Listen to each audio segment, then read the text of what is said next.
Okay, so first of all, excuse my voice, I'm losing it.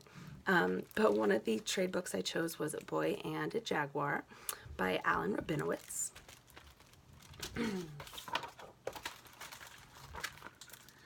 I'm standing in the great cat house at the Bronx Zoo.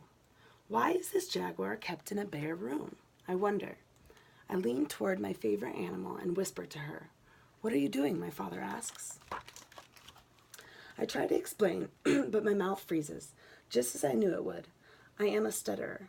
If I try to push words out, my head and body shake uncontrollably. The teachers at school put me in a class for disturbed children. He's not disturbed, my parents say. We're sorry, the teacher answers, but whenever he tries to speak, he disrupts the class.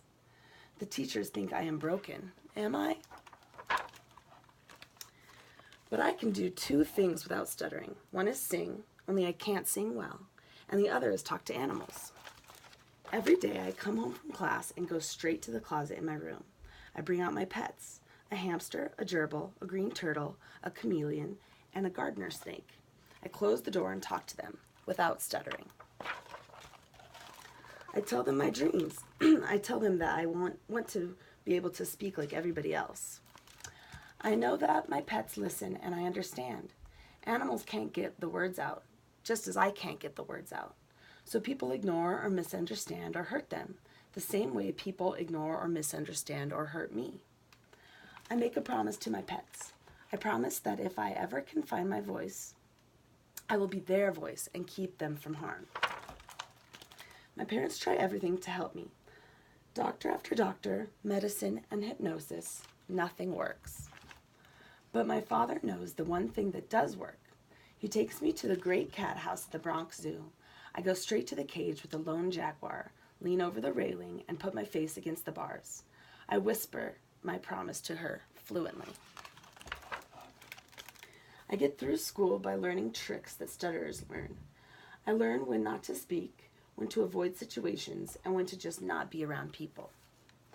When I'm in college, my parents enroll me in an experimental program. There, I'm told that I am a stutterer and will always be a stutterer. Always. But the teacher tells me that if I work hard I can be a completely fluent stutterer. I think about how my mouth moves and airflow, and for the first time in years, I could speak without stuttering. I can speak, but nothing has changed on the inside. I still feel broken. I go to the Great Smoky Mountains to study black bears. Alone in the forest with the animals, I am at home. Later in Belize, I am the first person to study jaguars. The jungle makes me feel more alive than I had ever felt. I learn how to follow and capture jaguars for study before releasing them back into the wild. I am happy. But as fast as I catch jaguars and gather information to help them, hunters are killing them. They fear the animals and prize their bodies as trophies. I need to get more areas protected for the jaguars. I want to keep the promise I made to the pets in my closet. I have a voice now to speak for animals. In the capital city of Belize, in the office of the Prime Minister, I am given 15 minutes to make my case. 15 minutes. I can't stutter and distract from my message.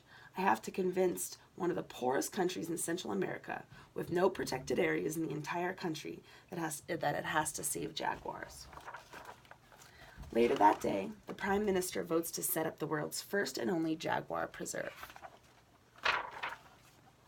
Back in the jungle, I know all the jaguars in the study area from their tracks, but one day I come across a completely new track, the biggest male jaguar tracks I have ever seen. I follow the prints for hours. Not wanting to be caught in the jungle at night without a flashlight, I turn around and go back to camp. There, right behind me, is a jaguar. He must have been following me. I know I should feel frightened, but I squat down and look into the jaguar's eyes, just as I had with the sad old female at the Bronx Zoo. But this animal isn't sad. In this animal's eyes are strength and power and sureness of purpose. We are both whole. We are both at home. I like that. I lean toward him a little, the way I had at the Bronx Zoo, so many years before. Thank you, I whisper. This is targeted for primary grades, and I think it would be great to use in a first grade classroom.